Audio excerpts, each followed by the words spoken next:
안녕하십니까. 제, 들리시나요? 예. 또 잘들 지내셨죠? 또 이렇게 일주일 만에 또 뵈서 반갑습니다. 오늘부터 이제 느헤미야 9장에 들어갑니다. 혹시 여러분, 이렇게 살면서 돌이킬 수 없는 실수나 큰 실패를 경험한 적이 있으신가요? 아마 있으실 것 같습니다. 저도 있고요. 그래서 우리가 때로는 지나온 잘못들이 참 무겁게 느껴질 때도 있고, 또 어떨 때는 다시 일어설 수 없을 것 같은 그런 절망적인 것을 경험할 때도 있습니다. 하지만 하나님께서는 우리 실패를 넘어서서 은혜를 주시고 또 새로운 시작을 가능케 하시는 분입니다. 오늘 본문 느헤미야 9장은 이스라엘 백성이 자신들의 잘못을 깨닫고 회개하고 하나님의 신실하심과 또 하나님께서 주시는 은혜를 붙드는 그런 장면을 담고 있습니다. 이 말씀 속에서 어떤 것들을 우리가 배우고 또 실천할 수 있는지 함께 살펴보시겠습니다. 또한 그것뿐만이 아니라 또 어떻게 우리가 이 본문에서 예수님을 발견할 수 있을까 하는 것도 함께 고민해 보도록 하겠습니다. 오늘 느헤미야 9장은 들어가기 전에 개요를 좀 살펴보고자 합니다. 좀 길기도 하고요. 그래서 아마도 한 세 부분이나 네 부분 정도로 나누어져서 이제 설교를 해야 될 것 같습니다. 그래서 한 번에 하는 것이 아니라서 자칫하면 이제 개요나 맥락을 놓칠 수도 있으니까 먼저 개요를 한번 9장 전체 개요를 한번 설명을 드리겠습니다. 1절에서 5절은 이제 이스라엘 백성들이 모여서 금식하고 회개하고 또 그럼으로써 이방인들과 구별되는 모습을 보이고 레위 사람들이 백성들을 인도해서 하나님을 찬양하는 모습을 보여주고 있습니다.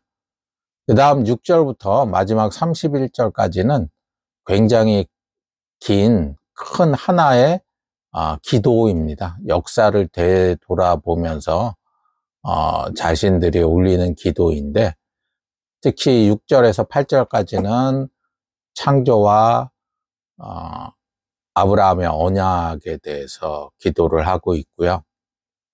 그 다음에 이제 9절에서 21절까지는 출애굽과 광야 생활에 대해서 기도하고 있습니다. 그래서 아브라함과 출애굽 사이에 일어난 일들은 언급하고 있지는 않습니다. 이유는 제가 다음에 이 9절 이하 설교 말씀 때 나누도록 하겠습니다. 그래서 애굽에서 고난을 보시고 홍해를 가르시고 구름 기둥, 불 기둥으로 인도를 하시는 이 하나님의 신실하심에 대한 이스라엘 민족이 불순종한 모습이 대조돼서 나오고 있습니다. 그 이후에 22절, 25절에서는 가나안 정복과 정착에 대해서 기도를 하고 있고요. 그 이후에 이제 26절부터 31절까지는 또 가나안 정복 이후부터 모든 것이 생략이 되고 갑자기 이제 두 왕국 시대로 접어들어서 백성들이 불순종하고 그런 모습들을 반복적으로 보여주고 또 여기에 대한 하나님께서 베풀어 주시는 자비와 용서 이런 모습들이 다시 또 대조가 되고 32절부터 37절까지는 그 당시 현재의 어려움을 인정하고 자비를 구하는 그런 모습입니다. 자, 이제 9장 전체 개요를 보셨으니까 오늘 본문으로 구체적으로 들어가 보겠습니다. 1절, 2절에서는 이제 회개의 모습을 볼 수가 있습니다. 1절에서는 이스라엘 자손이 다 모여서 금식하고 베옷 입고 티끌을 무릅쓰고 회개하는 모습이 보이죠. 그래서 이스라엘 백성이 스스로 죄를 깨닫고 하나님 앞에 나아가면서 금식하고 또 굵은 배 옷 입고 티끌을 덮는 이 모습은 구약 성경에서 자주 나오는 회개할 때 이제 겸손의 상징처럼 보여지는 모습입니다. 또 이런 모습들은 자신들의 죄를 가볍게 여기지 않고 진지하게 생각하고 진지하게 마주하는 그런 태도를 보여줍니다. 현재 우리가 사는 세상은 참 죄를 가볍게 여기는 세상인 것 같습니다. 그리고 또 교회에서도 회개보다는 위로와 사랑만을 강조하는 분위기가 또 있는 것도 사실이고요. 하지만 오늘 본문처럼 바로 진정한 회개가 하나님과의 관계의 시작이라는 것을 우리가 알 수가 있습니다. 2절에서는 또 이스라엘 백성들이 하나님께서 주시는 그 거룩함을 지키기 위해서 이방인들과의 관계를 끊는 모습을 보여줍니다. 이건 그냥 단순히 관계를 끊는 외적인 행동이 아니라 하나님과의 관계를 회복하기 위한 이스라엘 백성들의 결단을 의미합니다. 이렇게 알 수 있듯이 회개는 우리 생활 속에서 실질적인 변화를 가져옵니다. 진정한 회개는 반드시 실제적인 변화가 따라오게 되고요. 그래서 우리 실생활에서 불필요한 습관이나 관계 또는 죄된 행동들을 내려놓게 됩니다. 3절에서는 이스라엘 백성들이 서서 낮에 4분의 1은 율법책을 낭독하고 4분의 1은 죄를 자복하고 여호와께 경배했다고 나와 있습니다. 낮을 그냥 낮밤 해서 낮을 그냥 12시간이라고 치면 거기에 4분의 1이 3시간이지 않습니까? 대단한 것 같습니다. 3시간 동안 서서 그 이후에 계속 서 있겠지만 3시간 동안 하나님 말씀을 듣고 또 3시간 동안 자기 죄를 자복하고 경배했다는 것이 참 놀라운 것 같습니다. 이렇게 회개는 그냥 단순한 슬픈 감정이 아니라 그것이 처음에는 들 수가 있겠죠. 하지만 오늘 말씀에서 보듯이 하나님 말씀을 통해서 마음이 새롭게 되는 과정이라고 이렇게 이야기를 할 수 있고, 그래서 이런 실생활의 변화도 생기면서 또 자연스럽게 그런 것들이 하나님께 대한 경배로 이어짐을 오늘 본문을 통해서 볼 수가 있습니다. 이렇게 하나님 말씀 읽고 또 그 말씀 묵상하고 그 말씀이 우리 삶을 비추어서 우리 안에 있는 죄를 깨닫게 하고 또 그럼으로써 하나님께 더 가까이 나아가게 합니다. 어제 박 목사님하고 잠깐 통화를 할 기회가 있었는데 목사님께서도 이런 똑같은 말씀을 하셨습니다.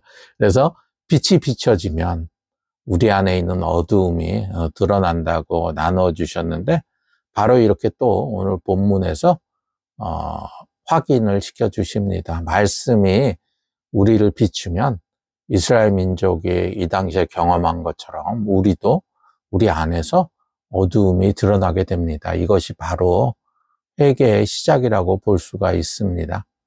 또 4절에서 5절에서는 레위 사람들이 일어나서 이제 여호와를 송축할지어다 하고 이렇게 외치는 모습을 볼 수가 있습니다. 온 백성들에게 하나님을 찬양할 것을 선포하는 모습이죠.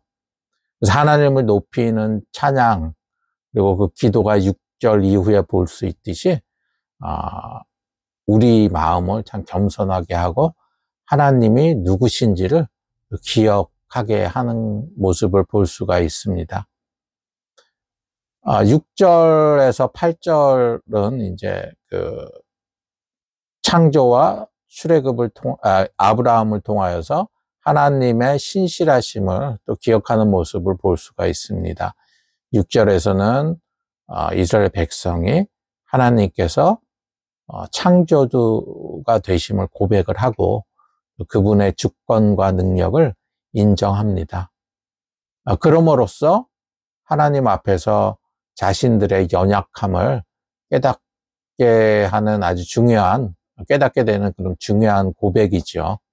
7절, 8절에서는 이스라엘 백성이 하나님께서 아브라함을 택하시고 또 언약을 맺으셔서 아브라함을 믿음의 조상으로 삼으셨음을 고백하는 모습입니다. 여기서 하나님의 신실하심과 또 언약을 지키시는 성품을 알려주는 그런 부분이라고 할 수가 있습니다. 자, 이렇게 본문을 다 살펴보았습니다. 혹시라도 오늘 설교가 벌써 다 끝난다 하시는 분들은 아니고요. 이제 또 중요한 것을 나누고자 합니다. 이제부터 하나님께서 아브라함과 맺으신 언약을 살펴보고자 합니다. 아브라함은 하나님께서 너는 너의 고향을 떠나서 내가 지시할 땅으로 가라고 명령을 하셨을 때 그 부르심을 믿고 순종을 했습니다. 사실 아브라함에게는 무엇이 기다리고 있는지 아무것도 보이지 않는 상황이었습니다. 하나님께서 약속하신 땅이 어딘지, 어떻게 가야 되는지, 그곳에서 어떤 삶을 살게 될지 전혀 알 수가 없는 상황이었습니다. 그런데도 아브라함은 믿음으로 나아갔습니다. 아브라함은 하나님을 믿고 하나님이 약속하신 대로 따라서 믿음 속에서 그 길을 떠났습니다. 또 그렇게 하신 분이 또 한 분 계시죠. 예수님께서는 하나님과 완전히 일치되셨기 때문에 아브라함보다도 훨씬 더 명확한 부르심을 받으셨습니다. 예수님은 요한복음 6장 38절에서 내가 이 땅에 온 이유는 하나님의 뜻을 이루기 위해서라고 말씀을 하셨습니다. 또 하나님의 뜻을 이처럼 명확하게 아시고 예수님께서는 순종의 뜻을 보여주셨습니다. 아브라함은 하나님의 뜻을 따라 떠났고 예수님께서는 그 뜻을 완성을 시키셨습니다. 창세기 12장 3절에서 볼 수 있듯이 아브라함에게 주어진 약속은 내 후손을 통해 모든 민족이 복을 받을 것이라는 것이었습니다. 아브라함은 이 약속을 믿고 살아갔습니다. 그런데 이 약속이 실제로 이루어지는 것은 보지는 못했습니다. 그런데 바로 예수님께서 그 약속을 완성하신 분입니다. 갈라디아서 3장 16절 말씀과 같이 예수님은 아브라함의 후손으로 오셔서 모든 민족이 복을 받을 수 있는 길을 열어주셨습니다. 아브라함이 믿었던 그 약속이 바로 예수님 십자가에서 이루어졌습니다. 예수님께서는 내가 아브라함 자손으로 이 땅에 왔다고 말씀을 하시면서 그 약속이 자신을 통해서 성취되었다고 말씀을 하신 것이죠. 그래서 예수님께서 십자가에서 죽으시고 또 부활하심으로써 모든 민족이 하나님께 돌아갈 수 있는 길을 여셨습니다. 아브라함이 믿었던 그 약속이 예수님을 통해서 완전하게 이루어졌습니다. 그런데 여기서 또 중요한 점은 로마서 4장 3절 말씀과 같이 아브라함이 믿음으로 의롭다 여김을 받았다는 사실입니다. 아브라함은 하나님 약속을 믿고 그 믿음을 통해서 하나님께 의롭다고 여겨졌습니다. 바로 그 믿음을 예수님께서 완전하게 이루어 주셨습니다. 예수님은 믿음뿐만이 아니라 의로움, 바로 그 자체였기 때문에 우리가 예수님을 믿을 때 예수님께서 우리를 대신해서 의로움을 우리 안에서 이루어 주십니다. 예수님께서는 물론 우리가 불완전한 존재인 것을 아시지요. 그래서 그 대신에 예수님 안에서, 당신 안에서 완전한 의로움에 우리가 거할 수 있다는 사실을 십자가를 통해서 보여주신 것입니다. 바로 예수님의 십자가가 우리가 의롭다고 여겨지고 또 우리가 예수님의 그런 완벽한 의로움에 거할 수 있는 유일한 길인 것입니다. 그런데 아브라함에게 하나님께서는 또 중요한 시험을 주셨죠. 바로 그 아들 이삭을 제물로 바치라는 명령이었습니다. 그 아브라함은 그 시험을 믿음으로 통과를 했습니다. 그가 이삭을 바치려고 할 때 하나님께서 그를 멈추게 하시고 대신해서 양을 준비를 해 주셨습니다. 아브라함은 하나님 뜻에 순종하고 자신의 아들을 희생하려고 했습니다. 실제로 이삭의 희생은 없었습니다. 하나님께서 막으셨기 때문에요. 그런데 예수님께서는 자신의 목숨을 실제로 희생을 하셨습니다. 하나님이 막지 않으셨습니다.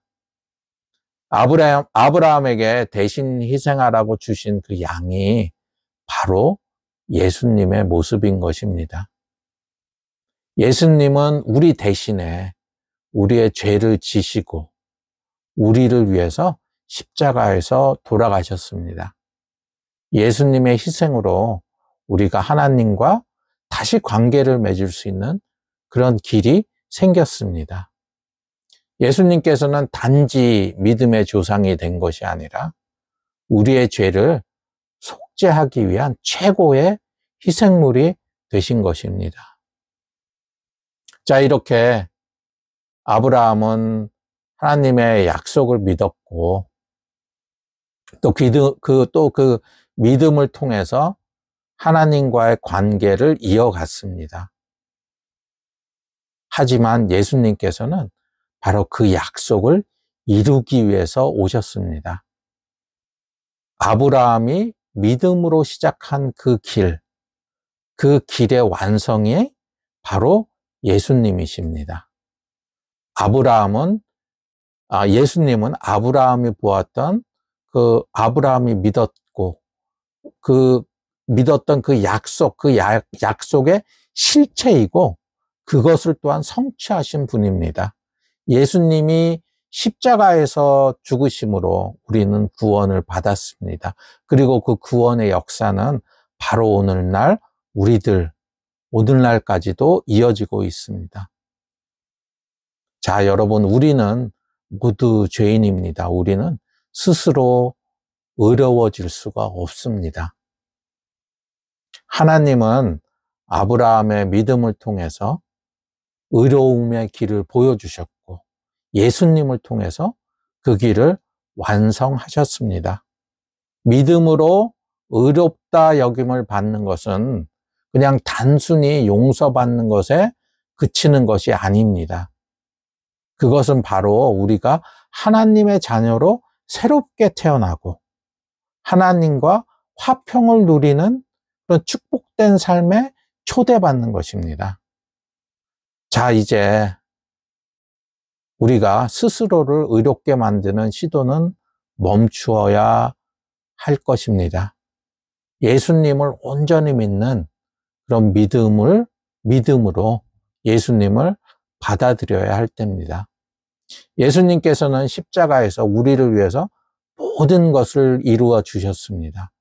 그런 예수님께 우리 자신들을 맡기는 그런 우리가 되었으면 좋겠습니다. 그리고 그분이 주시는 평안을 누리는 그런 성도 여러분 되었으면 좋겠습니다. 그 평안 안에서, 그 화평 안에서 매일매일 하나님의 은혜 속에서, 예수님 속에서 새롭게 되는 그런 삶을 누리시기를 주님의 이름으로 축복드립니다. 같이 기도하시겠습니다. 사랑의 하나님, 우리를 죄 가운데서 구원하시고 또 의롭게 하여 주신 그 은혜에 감사드립니다. 우리가 연약하고 또 죄 가운데 있을 때에도 아브라함에게 주신 약속을 예수님 안에서 완성하신 그 하나님의 사랑을 되새겨 봅니다. 주님, 우리가 행위가 아닌 예수님을 믿는 믿음으로 우리가 의롭다 여기시는 그런 하나님의 은혜를 더욱더 깊이 깨닫게 하여 주시고 또 그 믿음으로 하루하루를 살아가게 하여 주시옵소서. 우리의 마음과 우리의 삶이 변해서 주님의 사랑과 또 그 진리를 나타내는 그런 인생 되게 하여 주시옵소서. 예수님의 의로움이 바로 우리의 전부임을 고백합니다. 우리가 주시는 그 평안 안에서 평안을 누리면서 살기를 원합니다. 우리 죄를 용서하시고 또 우리에게 새로운 생명을 주신 예수님을 찬양하고 또 그 믿음으로 매일매일 걸어가기를 원합니다. 감사하며 예수님 이름으로 기도합니다. 아멘.